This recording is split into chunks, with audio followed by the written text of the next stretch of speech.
My nights would be better spent staring at the open sky. I don't know where lies end. Just hope it's better than what's behind. Well, guys, things have been changing here recently. You guys may have noticed that we're no longer Beyond the Beard. We still go Beyond the Beard. Oh, but that's absolutely. not the name of the show Every anymore. day, man, Beyond the Beard. No. So, guys, if you've noticed the changes that have been happening, we ran across some issues where we discovered that there were some other podcasts or productions that were Beyond the Beard. How many were there? Weren't there like 3? Yeah, there's like 2 or 3, and then there was a bunch of ones that were like To the Beard and Beyond, and so we got some feedback from some of you guys that we were hard to find. And honestly, while we loved it, we also wanted this to stand out a little bit, and so after much deliberation and maybe some disagreement, we are now A little bit. a little Not bit much. disagreeing. Not in the end. Yeah. Not in the end. No, I think we all came together, sang a little kumbaya. There was a and lot of discussion, I would say. It was some good discussion. It was a good discussion. But no, going forward, this is going to be the Armchair Observatory, and as we were talking about it, we were bouncing ideas back and forth, and I think a couple of things that stood out to me, right? We do sit in armchairs, so it is aptly named.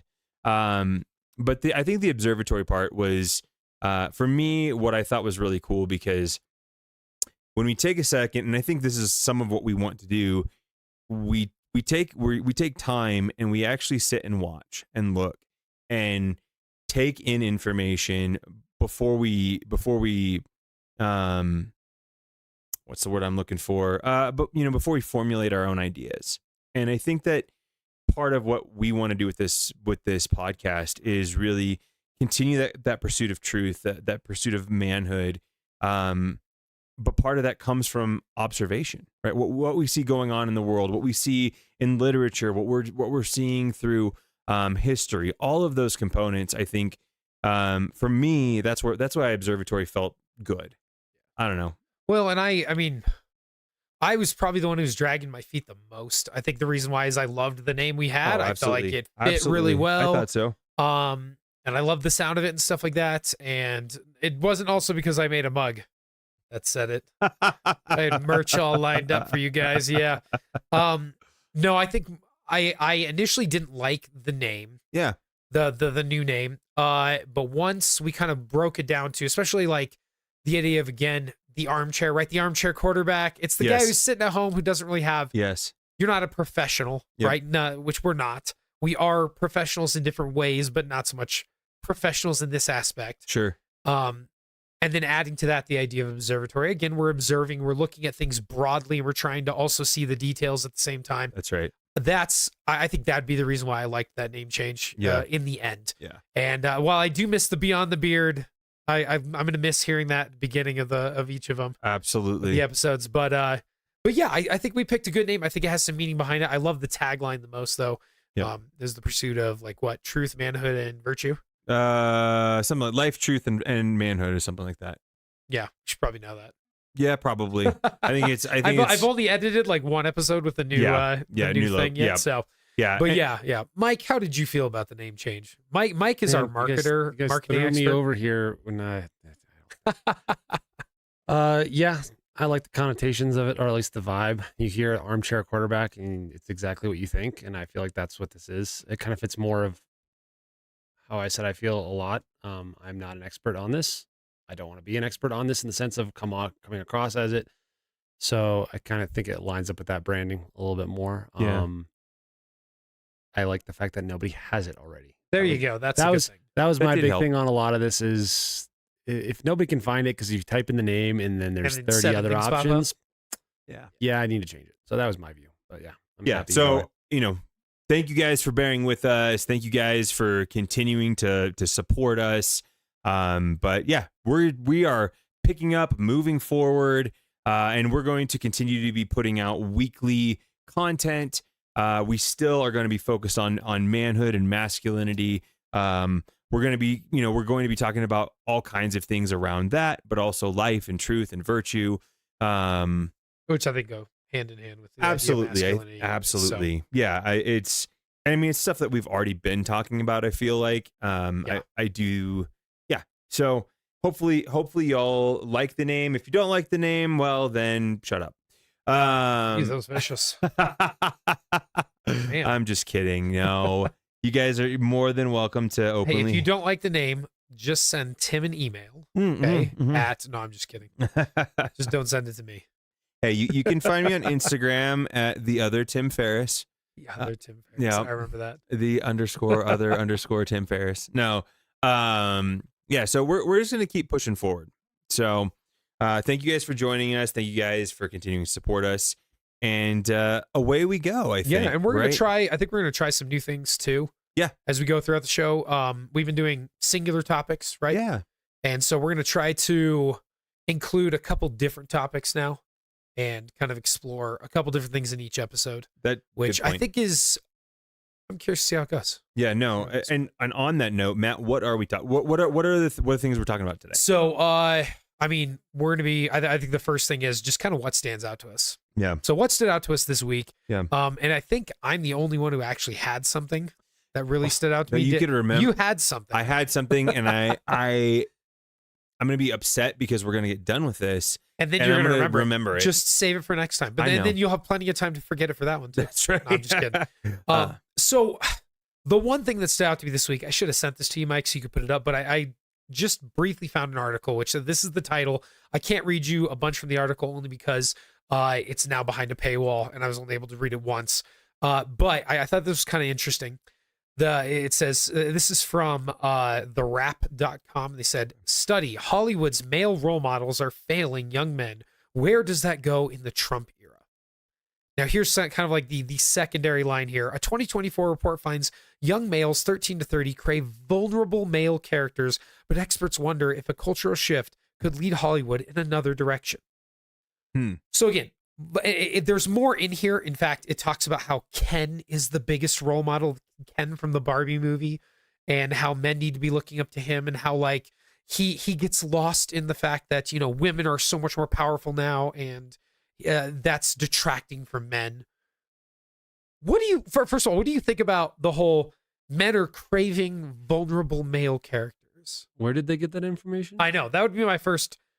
I scrolled through it. It was just a study done in Hollywood, I guess. Interesting. And I wish I could pull up the full thing again, but the reason why it stood out to me was my initial response was I laughed. Like I burst out laughing because I'm like, okay, do you want to know why John Wick is really popular? Sure. Why? Because John Wick shoots things and has some great one-liners, right? Mm-hmm. Like he killed people with a pencil. That's why people remember. They don't remember John Wick. Like, yeah, there is actually some emotion in John Wick, right? Like loses his wife and then they kill his dog. But then the emotion becomes anger, rage, and justice, which is that's typical, stereotypical masculine thing. I just immediately thought, like, I'm sorry, if that were true, these video games that are made by, let's face it, the woke, right? Woke crowds would be selling. They're not. Right. Am I wrong? I don't know. I wanted to hear from you too. Is my initial reaction wrong? Because I just felt like, again, I think there's a line between, again, like, no, the vulnerability piece, like that men crave vulnerable masculine figures. We crave? That sounds extremely counterintuitive to me. Men do not give a like on the nose. No, we understand that we're already vulnerable as it is. We don't want to be vulnerable. Yeah, we want to see invulnerability. That's why we like John Wick. We love that. We want heroics. We want purpose. We want We want the attributes that we will aspire to. Typically, in being vulnerable is not it. See, it's interesting because I actually disagree. Okay. Oh. Because so and I haven't read the article, so and maybe I wouldn't agree with the article's premise, or expression of what the word vulnerable means. And that's what I think it means. Like that's where I'm going with that. Is I think we do crave vulnerable men, but not vulnerable men in the sense of effeminate men, right? Weak men. There we go. Being vulnerable doesn't mean weak. It just means that you have, I mean, it can mean that, right? I think in a healthy, that's what I got from the article, by the Sure, way. sure. So again, it could be two different versions of the word vulnerable. I think for me personally, when I hear like vulnerable guys or a vulnerable man, I think there is if you are okay being vulnerable, that means you're probably pretty secure as a person. So you see vulnerable as more open. Yes. A little bit open. Okay. Yeah. As an openness, right? So an ability to relate and share, and have you're not putting up a facade, right? Yeah. So I think real. That's what I think. And see, I would agree with that. I don't think that's how it comes off in the article. If I remember correctly, it's more, again, effeminate. It's more emotional. It's more letting their feelings out and stuff like that. And it's like that, like the way you describe it, I'm like, we already have those characters. Like Daredevil, easily one of the most fantastic shows I've ever seen. First and third seasons. And new one's coming out. But like, I just remembered like Charlie Cox's character and depiction of Matt Murdock as Daredevil and his discussions with the Catholic priest.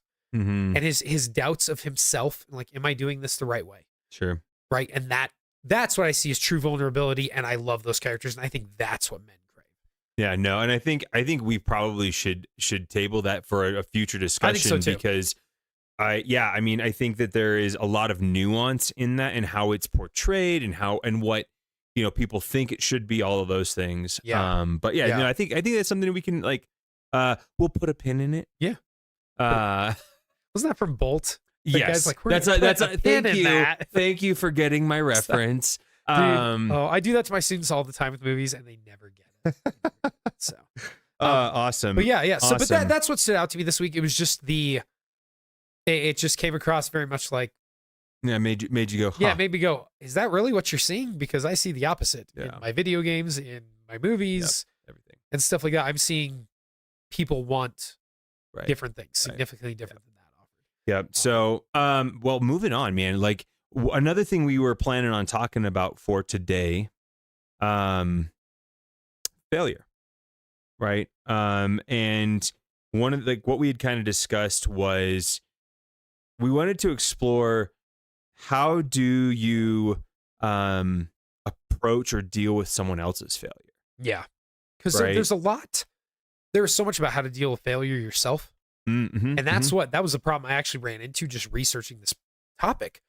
I couldn't find anything on how to react to other people's failures. I found tons on how to deal with your own failure, which is all well and good. But the reason why we even came up with this topic was I was just a couple things I saw on social media and just in my own life too. One of them was my reaction to people in sports that I don't like when they fail, and sort of like how I celebrate that. Like, not gonna lie, Packers fan. I love seeing the Bears suck, but that's like that's a little different. But like seeing Caleb Williams play bad, I'm like, cheer for that. You know what I mean? Like, I don't know. There's that side of it, but then there's the side of like, I don't really like that person in real life, so I'm kind of happy he's failing in basketball, and kind of like being like, well, is that really like, is that what I should be doing? How should I be reacting to that? And then I saw someone's post about it was about Elon Musk and how, oh my gosh, they want Elon Musk to help run the, basically our space program. Yep. And that's so stupid. Look at this spaceship exploding. And I'm like, okay, but then like, a week ago or a week later, he caught like a 30-story building with like chopsticks, basically, right? And so I was just thinking, like, do I celebrate the people I don't like, their failures? Do I ever celebrate when people I don't like do something good?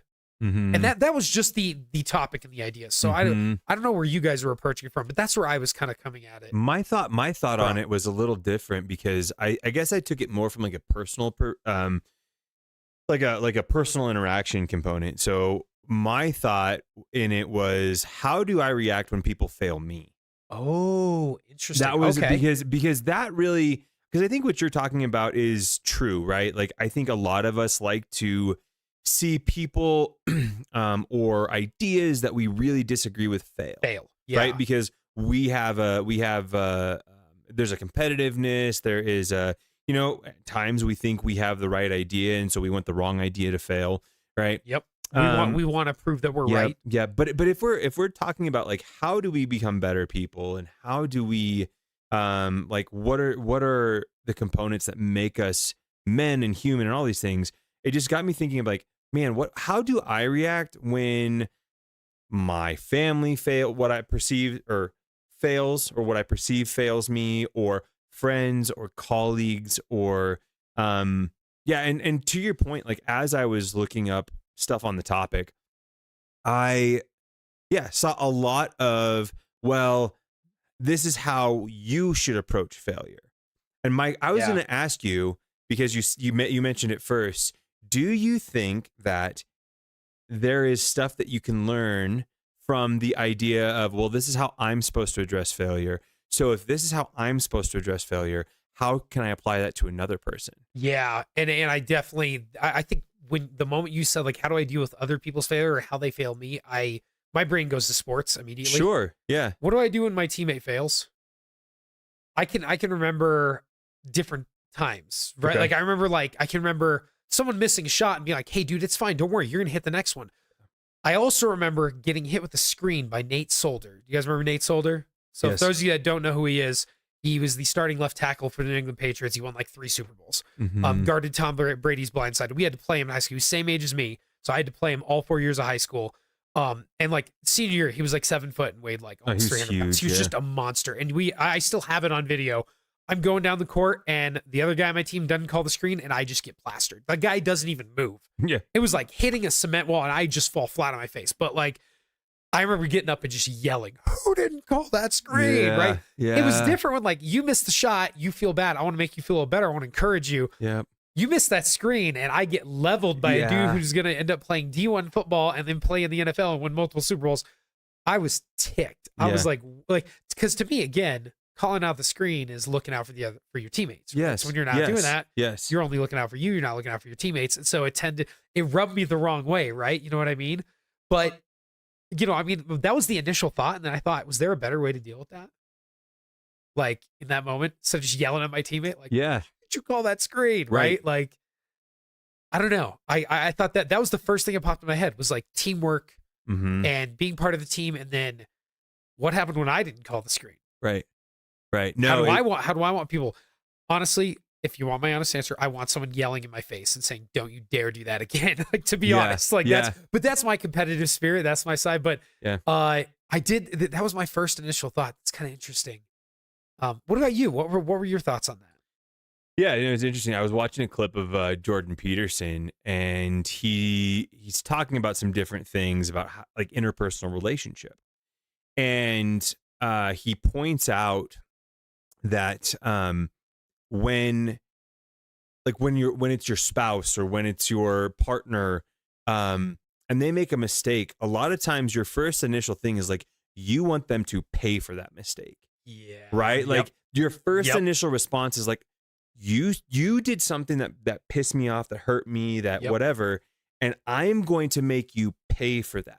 And you didn't call the screen. So you didn't call the screen, right? Yeah. And so now I am going to like try to, do whatever I can to blast you, right? Yeah. And he talks about how like that is super unproductive because at the end of the day, like you should be wanting their success, right? Yep. And their success, they're not going to be successful if you are telling them you're a piece of crap because you screwed up. Yeah. Right? Yep. Because then that sets the precedence of, oh, well, I'm just a piece of crap and I'm just going to screw up. That doesn't help them be successful moving forward. Yep. In fact, in that talk, he actually says that when people are doing things, and this kind of like applies to kids, coworkers, dogs, all like any sort of training, any sort of where you're trying to get desired outcomes, right? From a behavioral standpoint, when you see something that you like, you need to reward it immediately. And he talks about that. So like when your wife has cleaned the house, you want to tell her it looks amazing. Like you want to take the time to recognize it. You want to take the time to point it out and say it directly to her because that helps like encourage her. And I'm not saying like women should be cleaning the house. No, I get what you're saying. But like it's one of those things where, and so when you sort of to flip that over on like how should we be handling failure, it's almost like you have to and you have to go and dial back, right? Because if you continually point out someone's like, man, I'm going to say this and I'm going to feel real convicted when I'm about to say this. You're going to point out that person's failure over and over again, and then you're going to set them up to essentially live out that prophecy. It reminds me of like, well, it makes me think of, again, you're putting even more pressure on somebody, right? Exactly. Like you miss a Exactly. shot, one of the teammates screams at you, you should have taken that shot. Yep. I knew you were going to miss it. Yep. Get tight. Oh yeah. Yeah. Next time you're wide open, what do? You freeze. You're not going to shoot it. Right. Because that's in the back of your mind. But yeah. And I think it's interesting, this whole like topic of, again, reacting to other people's failure, because that right there was what I was really, really thinking about, was that idea again of why is our initial reaction to drag somebody else down, to punish them? Mm-hmm. Because I don't do that with my students. Mm-hmm. Right? Like when Mhm. my students, especially when they fail behavior wise, like I've had kids who, especially when it's like, I've a kid who consistently misbehaves, Yeah. right? Not a terrible kid, but then he'll have a particularly bad day. And I remember I call him out into the hallway and he's looking real angry. And I'm like, hey, what's going on? I just ask him, what's going on? And immediately he's disarmed, right? Because he's Yeah. expecting what? Yeah. What are you doing? Why Yep. do you keep doing it? You're so rude, Yeah. me ripping into him. Yep. But my questions of being just, dude, what's going on? This is not how you normally act. What's going on? Tell me what's going on. You don't have to give me specific deals. You having a rough day? Yeah, I'm having a tough day. Okay. Outside school, inside school, both. Okay. Hey, why don't you run and grab a drink, come back, and we'll see how things go. Sound good? I said, but if you're going to have a rough day, you got to let me know beforehand, and we'll try to make your day a little better. Got it? Yeah. Okay. Kid comes back in, is great for the rest of class. Yeah. And I never had another problem with him. Yeah. We had days, right, where I'd have to ask him to stop talking or whatever, but it was Sure. it never became that again. But it was because he was expecting that. You're bad. I'm going to tear you down, right? But I thought, I don't know, my initial thought of just like, especially as guys, I don't think we tear each other down a ton, but we do, right? But there are some times where it's like, it's playful, it's fun, it's that For sure. Well, there's a masculine difference. interaction. Right. But there is a big difference there. Yeah. And I wanted to bring that up because I see kids at school do that and they say, well, I'm just joking. And I'm like, Mhm. dude, you just picked a pressure point on that kid and you just press that and say, I'm joking when you notice he's in pain. Like, come on, man. That's not like, there's a line there. Right. Yep. And so I thought it'd be kind of interesting to bring that up and talk about it. And just kind of, how can we as men make sure we don't cross that line Yeah. with each other? Yeah. Right. Because there's enough crap that's tearing men down in For this sure, country. for Right. sure. Like they're I just saw an article. I think it was it Washington Post or New York Times? The title was literally, can we stop caring about what white men think? Yeah. Right? Like they're evil. Those white men, they're evil. They're bad. Yeah. And it's like, there's enough of that already out there. We Right. don't need it from other guys. Right. Yeah. But that's kind of where this topic even came from. But I thought it was really interesting what you brought up. Yeah. Well, and the other piece of it too, like kind of tying into masculinity. So I'm currently reading a book called Battle Cry, which I would highly recommend to you guys. It's the author's name is Jason Wilson. He is, I believe he's a former, I want to say he's like formerly involved with gangs, and now he became a believer, and now he runs this. It's some sort of like program that also incorporates like martial arts and some other things. Okay. Anyway, this whole idea in Battle Cry is that guys, we don't know how to handle our emotions necessarily because we've seen others model that for us. And so it oftentimes comes out as anger, right? And he talks about a concept which we don't have time to get into today, but I would love to explore, in that he talks about there's a difference between a masculine man and a complete man. And what he Interesting. says in that is a masculine man is essentially bound in a prison of his own emotions. Is bound he is bound himself in this prison of emotions, and essentially like all that comes out is anger and pain. And I think a lot of times in failure, others' failure, that reveals some of that in ourselves, right? That there's an immaturity there, right? When we're lashing out because somebody failed, it hits at a part of us that either we relate to, right? Like I think we all have failed, right? And we want to do better. I think most guys hold themselves to a standard, and when they fall below that standard, it feels bad, like they feel guilty or they feel shame or any of that kind of stuff. And so when they see it in others, it's so it's kind of like they're seeing like what they could do or they could be like. I'm not expressing this very well, but I guess my point Failure is by proxy. What's that? Failure by proxy. I see somebody else fail. I internalize that failure as my Thank you. own, and therefore I go through the same steps of I just failed. Yep. And Yeah, not in the way yes. that I failed you, and now I have to figure out how we work this. Yes. I'm reacting emotionally out of the sense of like, oh my gosh, you just lost your job and failed.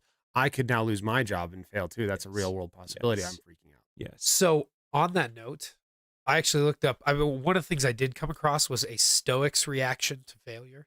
Oh, Or a okay. Stoic response. And it's interesting what you guys were just talking about, because something they brought up was a true Stoic goes through their mind and practices and tries to foresee every basically type of failure that they're going to encounter. Tries to think of the worst possible thing and then tries to experience it within their own mind to try to prepare themselves. Oh. Number one, to not be surprised by the worst possible outcome. But then number two, to be prepared to be able to handle it. And I was wondering, like, do you guys ever do that? I'm a teacher. There's quite a few times where I run through my head, like, what would I do if I had a kid who straight up just said, I'm not going to do anything you say? What do I do? Like, especially right in front of the whole class. Right. Like, I run through stuff like that in my head a lot. Like, I guarantee we all do with our jobs.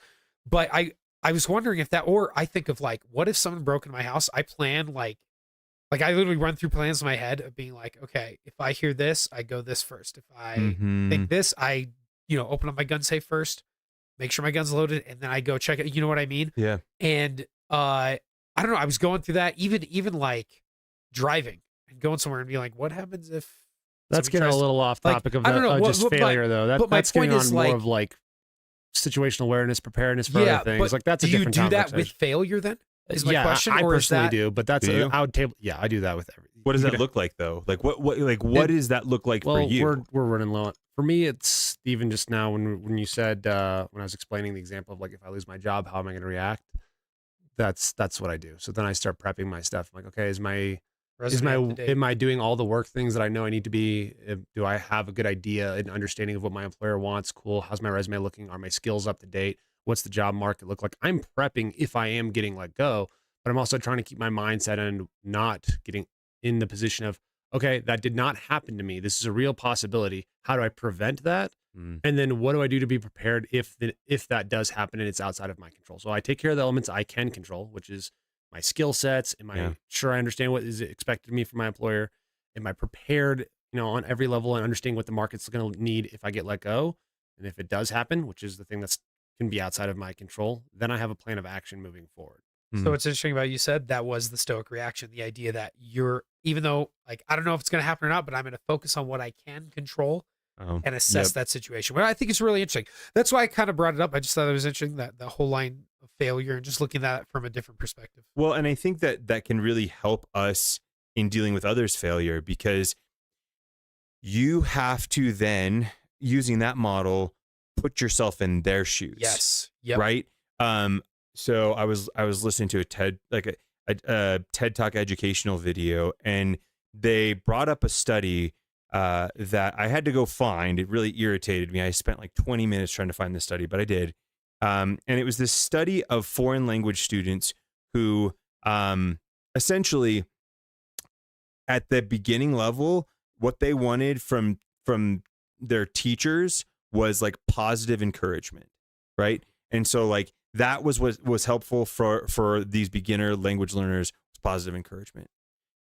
As they progressed in that, right, as they became more proficient in language, They actually wanted more criticism, like more harsh criticism. And so I say all that to point out it's probably important for us, right, to not only gain control of our emotions, gain control of like controlling the things we can control, right?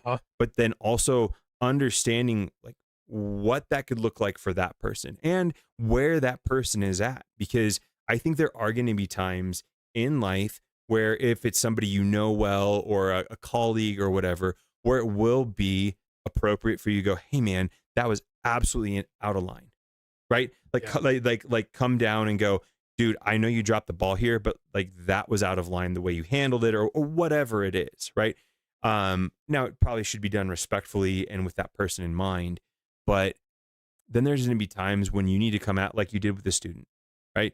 Hey, it's okay. Like what's going on? You know, I don't know. I think we default to that like angry reaction, right? Because that's how a lot of us just naturally react to these things. And so I don't know. I guess my final thought was going to be, it has to be like a very intentional, thoughtful reaction, and you have to gain control of yourself. Control. I love that word. Yeah, we bring that up a lot. Yep. Discussing masculinity. We had one last thing we wanted to talk about. Yep. And there was a clip I found on Twitter. I can't even remember the name of the guy. It's Nick. I don't know how not Nick Fuentes. No, okay? no. It's no free. I can't. I don't know how to say his last name. I don't remember how to say his last name. But he's just kind of talking about basically how young men are going to be reacting to basically the past 30 years or however long of emasculation and beating down of young men that you see. And well, you know, we've I think a lot of us have experienced that, but I kind of want to just look at this clip and then we'll kind of discuss it. Mike, you want to play that clip for us? We're at a point right now where young men are going to revolt. Regardless of what postmodernist philosophers think about equity within society, young men are the ones that possess the capability to impose their will. They're the ones that we use to fight wars. They're the ones that we use to police streets. You don't get to alienate and attempt to emasculate them forever without them standing up and having something to say about that. The question is going to be, who are they going to look at as their leaders in that process? You're going to get a version of masculinity, which takes all of those masculine traits, looks at all the people that they think have attempted to emasculate them and says, unleash it on them. F those people. You can have another group of men, older men, that are telling these young men, yeah, that sucks. It shouldn't have happened, but we need you to be strong and we need you to be noble. You're right. They lied to you about these attributes, but you have to develop in the way that they're going to go, because the only way that you're going to save the sort of society that you want to live in, the only way that you're going to create it is if you stand up and you actually assume that role. And it sucks that you have to do it under these conditions, but you do. So let's do it. I honestly don't know which path they're going to choose. Right now, if I had to guess, it's not this one. And that is going to be very, very dangerous. Not for me, but it's going to be very, very dangerous for a lot of people that perpetuated this. And so they're going to have to wake up to the fact that for those of us that are trying to educate young men in a way that we think will use those traits toward a noble purpose, you're making it really hard for us to do our jobs right now. And again, you're going to be the ones that pay the price, not us. So we have kind of two reactions, right? Yeah. That he's predicting these young men are going to have. We have revolt, right? Well, the revolt's already going to happen, but they have two paths from the revolt, right? It's unleash it on the people they decided responsible. Yep. Or be noble. Step into the role that you're supposed to step summary. into and create the world that you actually want to live in. And I think that's such an interesting dichotomy. And you see that so much. You see it in real life and you see it in fiction. I'm going to do a real life example real quick. World War I. We see the end of World War I. We see the Treaty of Versailles. You guys remember what happened with that? I don't know if you guys remember. Nope. High school history or junior high. Been a couple years. So America, Woodrow Wilson comes in and says, we should forgive everybody. We're going to move on. He wanted to create, he had his 14 points, like free trade, no more, trying to use trade to hurt each other, no more expansionism. And then he wanted to create a League of Nations, so basically the UN before the UN existed. And Great Britain and France are like, yeah, nah, dude, we're going to punish Germany. Who started World War I, by the way? Was it Germany? It was Austria-Hungary and Russia, technically. Yeah. It's Austria-Hungary and Russia with the assassination of Archduke Franz Ferdinand. And so Germany isn't even involved in really starting the war. They just get pulled in because they're allied with Austria-Hungary. And yet France kind of ticked to them. They had already fought a war just years earlier, literally like a decade and a half earlier. And so they kind of wanted to punish Germany. And so they did. They used the Treaty of Versailles to basically say, Germany, it's your fault. You're going to pay us all reparations, blah, blah, blah. And they create an extremely angry and bitter generation of young men who then grow up and they vote for a guy they don't completely understand, who channels that rage, that anger, that hatred for everybody, right? It's everybody else's fault. It always feels good when you're suffering to be able to point the finger at somebody and say the suffering is their fault, right? And that's what Hitler does. He gets elected. And then we see World War II. Now, World War II comes to an end. What happens? Who are two of our greatest allies right now? Right now? Right now. Japan. Germany. Germany. And Germany. What do? We poured money into their economy, we rebuilt it, right? both those especially countries, Japan. yeah. Yep. And it's really cool to look back and think like it was the complete opposite response that the Treaty of Versailles was, and it led to lasting peace and friendship. And I think of that in his clip, right? So if you're a guy out there and you're feeling angry and frustrated when you're being dragged down by a society that wants to emasculate you and say masculinity is bad, don't be who you are, don't be what you are, and you are supposed to be something else, just keep in mind that taking that nobler path is going to lead to less conflict down the line. That would be my initial, it's so hard. Think about how hard it was to be one of those American soldiers who fought the Japanese, because I've been watching the Pacific and reading about a lot of stuff from the World War II history, but the Japanese literally fought to the last man. The Battle of Peleliu, which literally there were Japanese soldiers that they didn't even capture until 1947, like 2 years after the war. It was 47 or 49. They had evaded capture by living in the caves and thought they were still fighting, like 4 years after the war ended. Dang. That's how fanatical they were. Could you imagine fighting men like that who would bonsai charge you, pull a grenade, and hug your friend until it exploded? And to see that, or a medic goes to try to help one of them and they blow the medic up. How would you react to your government saying, okay, now we're going to pay those people money and help repair their economy and their country? It's pretty easy to be angry. Yeah. Well, and man, because I think what we're talking about something as an ideal, right? The ideal reaction. And I think what Nick here is talking about is kind of that base, like animalistic, animalistic reaction, right? First off, I just want to quickly disagree with his premise in this for two reasons. One, I don't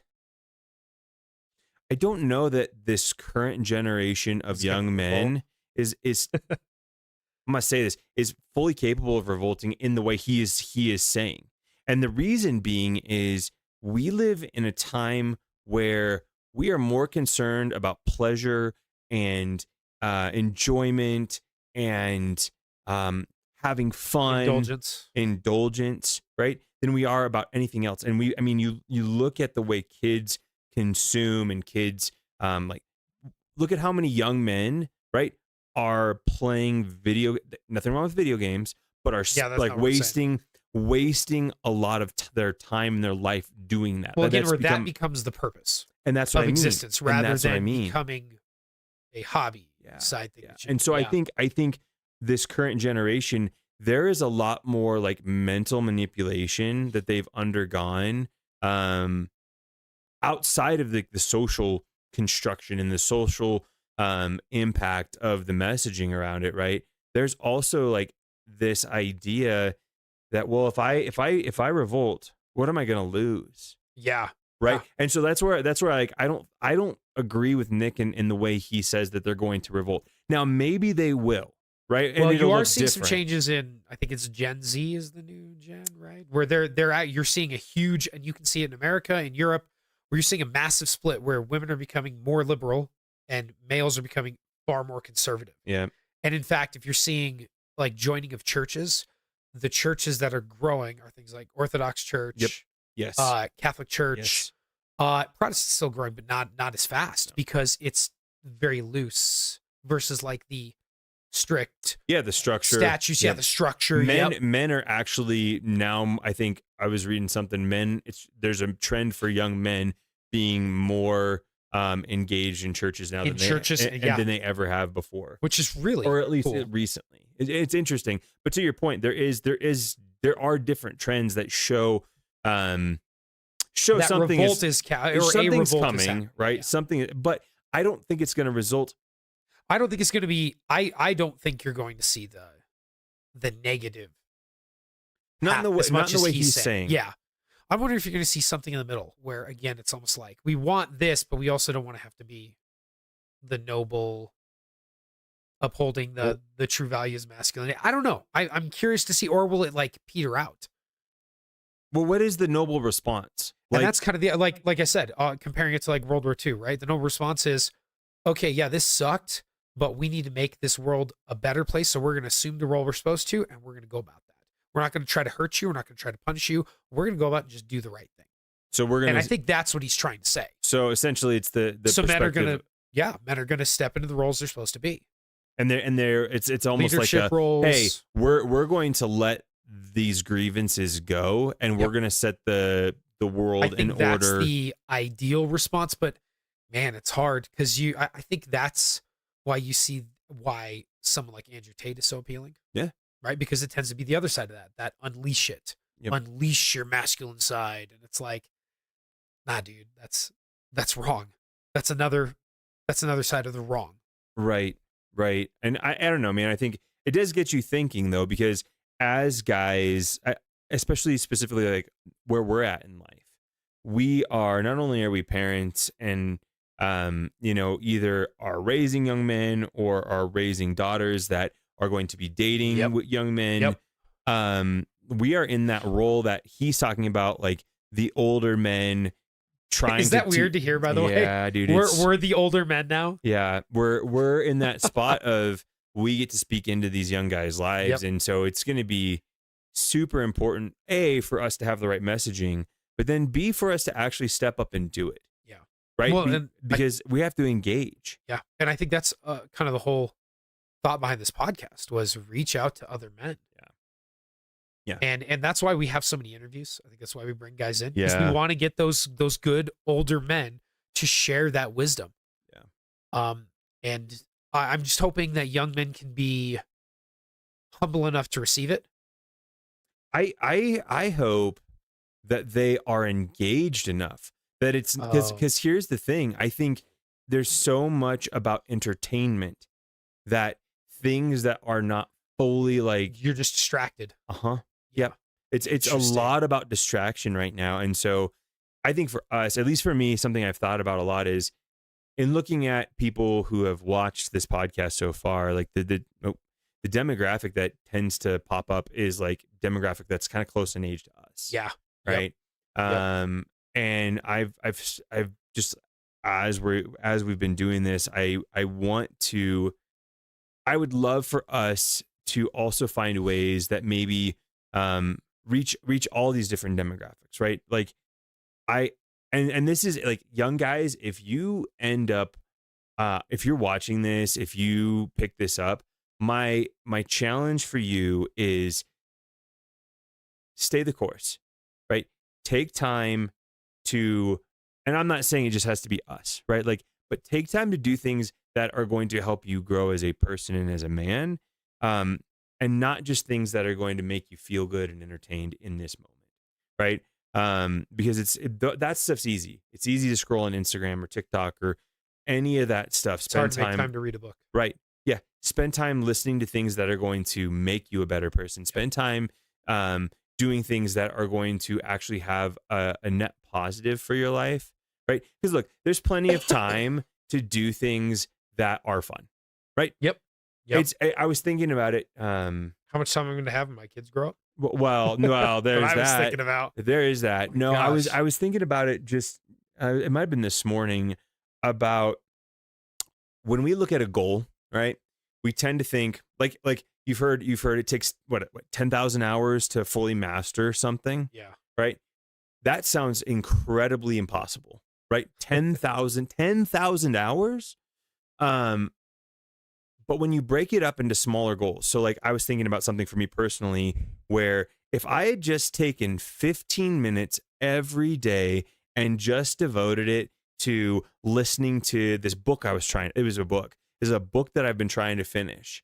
and it's like, I don't know, it's like 8 hours or something like that on audiobook. I'm like, it wouldn't take me very long. Nope.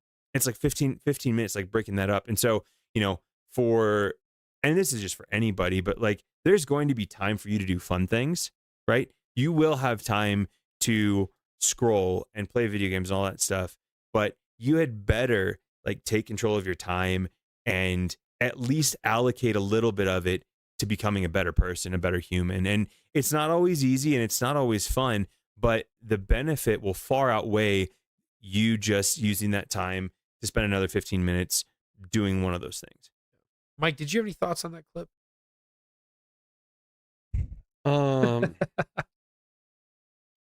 Mike doesn't like it when we kick it over to him. I do, but we've got 3 minutes left, so I'm not going to say anything. It's the right way to do it. I mean, it's fair. It's fair. No, I think